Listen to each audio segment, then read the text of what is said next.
Continuing to read from A Mountain in Tibet.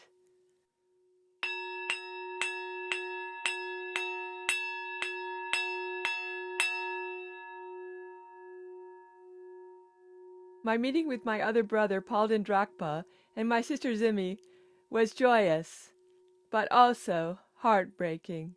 I could scarcely believe that I was able to embrace them and to speak with them again after 30 years of separation.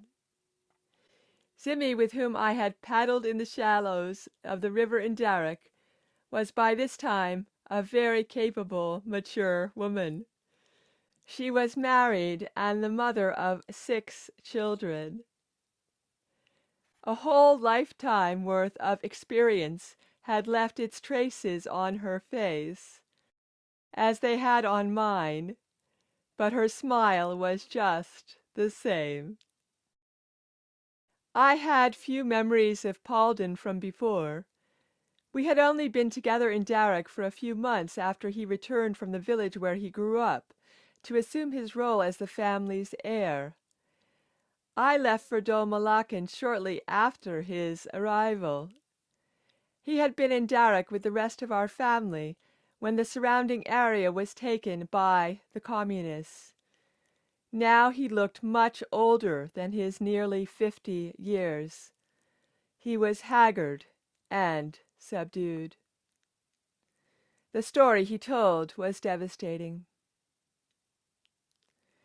My brother had been tortured repeatedly and was mentally very unwell.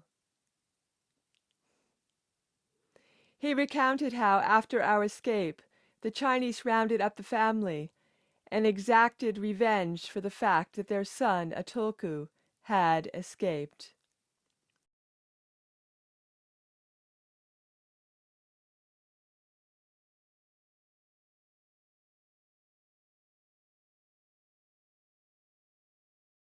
They were all forced to participate in indoctrination sessions. My father was tortured every evening for 15 years in what were called struggle sessions. This involved public humiliation, verbal and physical abuse, as he was paraded around the village with a list of his supposed crimes written out on a sheet of paper tied around his neck. In addition to being the father of a tulku, my father, who was relatively wealthy and successful, was accused of being an enemy of the proletariat. Palden felt it was his responsibility, as the family's successor, to take his father's place every second evening, so that he would be beaten less frequently.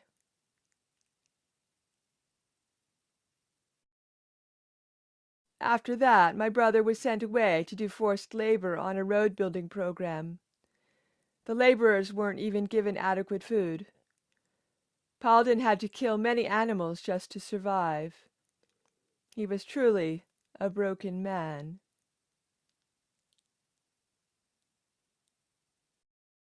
I listened to his story with immense compassion.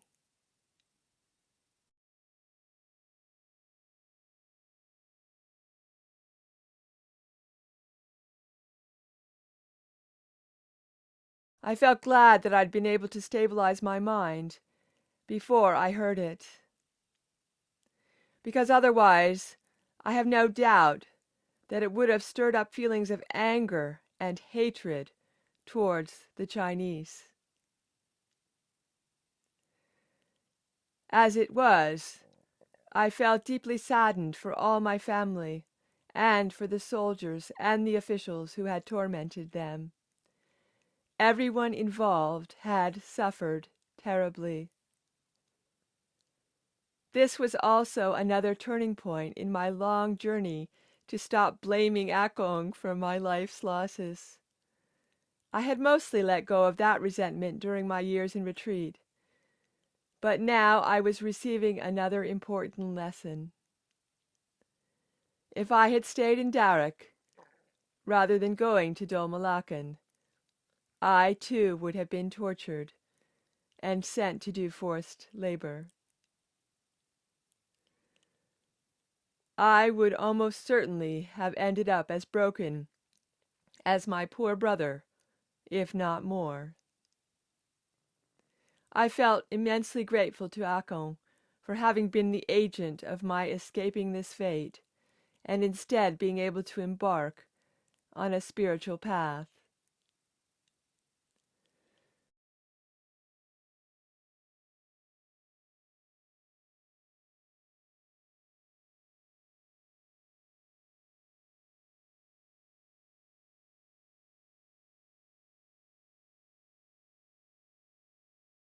Sadly, my oldest brother's story did not end well. He and my sister both lived at Akon's house in Dumfries for a number of months. But Palden was unable to adjust to the local way of life. He would lie on the neighbors' lawns and roll around, and refuse to move when he was asked to. He would speak no English, and used to talk wildly in Tibetan. One day the neighbors called the police. Akon smoothed the situation over, but it made him realize that Palden was so unwell that life would always be difficult for him in Britain.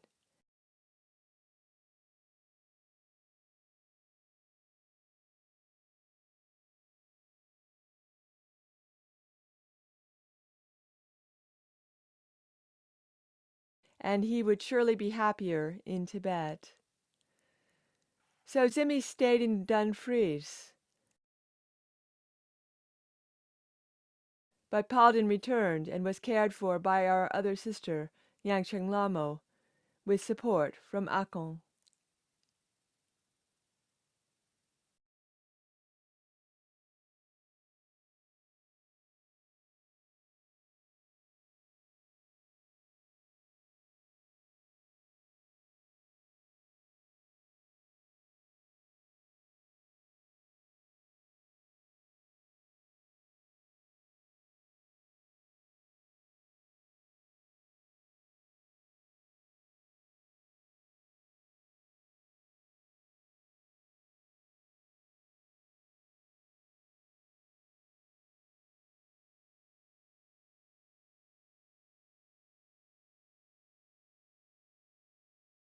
I was about to be offered another chance to practice the discipline of mental training that I had cultivated over the previous 5 years. Within days of my arrival at Samiling, Akon announced that he would not permit me to return to Woodstock. I was shocked. In fact, I have to admit that I was furious. I had made it absolutely plain when I agreed to come back for a visit that it would be short. My initial response was to refuse to stay.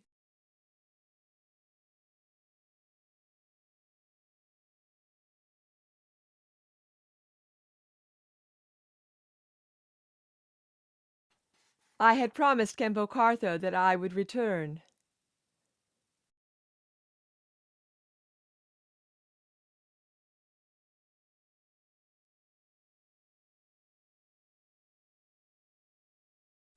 But Akon was absolutely insistent. He explained that he had been terribly worried about me because I had neither answered nor written him any letters during my years in retreat. It was true that I saw letters as a distraction, but I had sent a message to Akon and our parents via Khenpo Karthar back in 1981. I knew that Akon and Khenpo Karthar were in touch with one another, so he would receive news of me. I had to bring all my powers of forbearance and equanimity to bear on this matter in order to root out my resentment. It was a big challenge.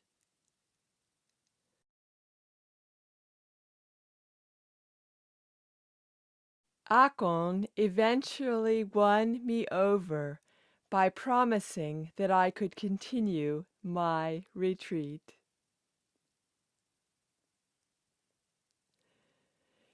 He would not expect me to work in the team running Sammy Ling. This promise, combined with my newfound gratitude towards him, meant that I was able to resign myself to the situation. I informed Khenpo Rinpoche that I would be continuing my solitary retreat at Pure Lands, the new retreat center at Sammy Ling. For the next few weeks I settled myself into my new home. I had my own accommodation separate from the larger retreat house in which the men's and women's retreats were going on. The house was simple, but comfortable, with a small kitchen and bathroom and a living space with my meditation box and shrine. My days were exactly as they had been in Woodstock,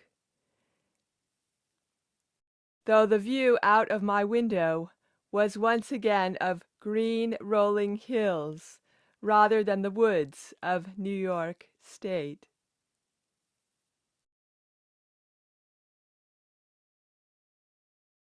Continuing our reflections from a mountain in Tibet. When he got the letter from Rinpoche to say to come back to Sammy Ling, and they told him his brother and sister were there, and it was a strong pull. He wanted to stay in retreat, and at the same time wanted to see them. So it was a strong pull like that, you know. And then he had to go and meditate, contemplate on it to come up with a solution. And the solution was to come back in 3 weeks' time. And I'm sure they told Khenpo Kappa, and I'm sure Khenpo Kappa knew he wouldn't be back. They just let him find out for himself. You think so? You think he and Rinpoche had already been in conversation? Yeah, they've been in conversation, yes. That's what I think. Yeah. Anyway, so as I say, it's a pity when he got back to Sammy Ling, he had all that sad news to get from them, and his brother not being sick. Yes. It was very, very sad. It's a good job he did that period in retreat because he had the strength for it.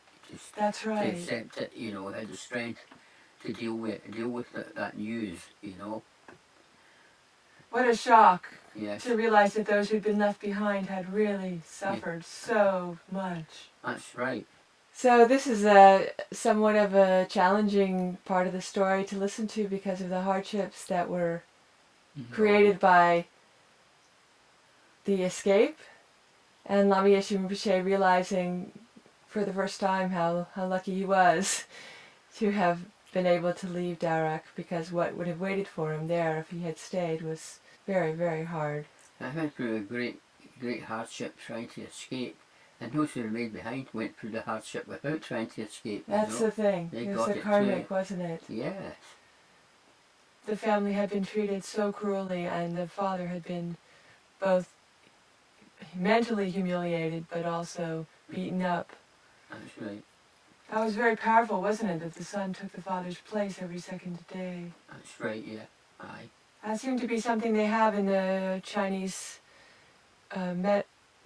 system, which is different, because in the West you would think the punishment would be only for the person that had done something. But they seem to have something in China where you could have somebody stand in for you, because we read that in the Patrol Rinpoche book. Yeah. There was somebody there who took somebody else's punishment. That's right. And they wouldn't have that in the West, would you? No. They have a different understanding of it. Yeah. I guess with their understanding of karma, they would think that if something was done, that it had to be paid back, and it wasn't as significant who did the paying back, but somebody had to pay back. Yes. So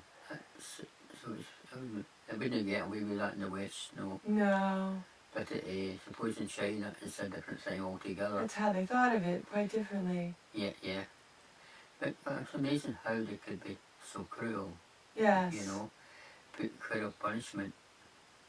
And also amazing that the brother was willing to take on that suffering. Yeah, that was very, very noble. That was Very very, noble very act. noble. Yes. Yeah, and look the way it left him, I know. him, you know. He was a bit of a bodhisattva in that way, wasn't he? Because he That's took it. on the suffering of others. That's right. And unfortunately, he didn't have the same degree of training. That's right. And that's probably why he was broken up so badly, because there was no other mental support for him So for a lot of people, going through it. I think maybe a lot of people got broken up during that time, you know. Yes, well, that was the intention, wasn't it? Yeah. These punishments were created with the intention of breaking That's right. individuals and breaking a culture apart. That's right. Yes, they were very, very, very, very cruel. And this is a hard part of the story, too. And you've got to try and forgive him for that. That's it. You know, which is another thing. No ordinary person could do that, you know. That's right. But Lama Yeshe was able to do it. So yes, it's a difficult part of the story, isn't it? Because yes. of his training, he had the strength to be able to deal with that and do it, you know. It's a true test, isn't it? There's other stories I've heard too, you know. Dalai Lama had a lama. He came in, he said he was very worried about something. And the lama thought when it was about something else.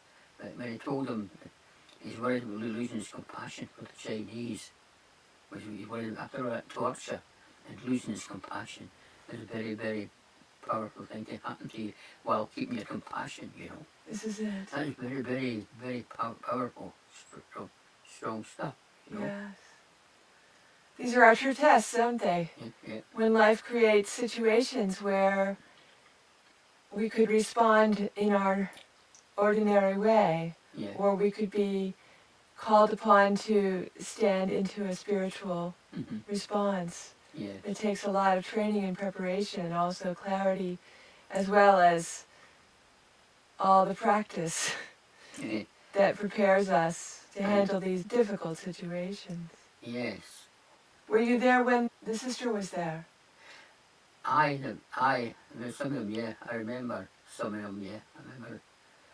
I think I remember the brother, seeing the brother, yes. see the brother and the sister, yeah. So you were there at that time? Aye. When the family was there. So what Lama Yeshe Rinpoche is describing is something that you experienced from being in that environment when these people had been able to come from Tibet. That's right. And you said that they did, Zimi and Rinpoche did some very beautiful chanting. That's right, they did. Do you want to tell that story about Zimi and Rinpoche singing?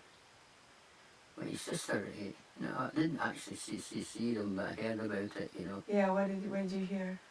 I heard them sing "Oh Money Penny Home," you know, to each other, you know. It's a thing in Tibet where he came from. The family groups had two sides, and they sang the Mani mantra to each other, I think, yeah. Very beautiful, isn't it? Yes. It would have brought everybody together on a much deeper level. Yes. Singing these mantras together. And it's very beautiful indeed, because Rinpoche would have left the household before these sisters were born. Yeah. And so he got to know them much later. That's right. And at that time he was able to create the family back again. Reunion, yeah. Yeah, reunion. But a shock to see somebody who's your brother or sister you haven't seen for 30 years. Yes. It's amazing that they were still able to do that. Yes. I thought that was good. You know, I reckon we went back to Tibet and found them, you know. That's right.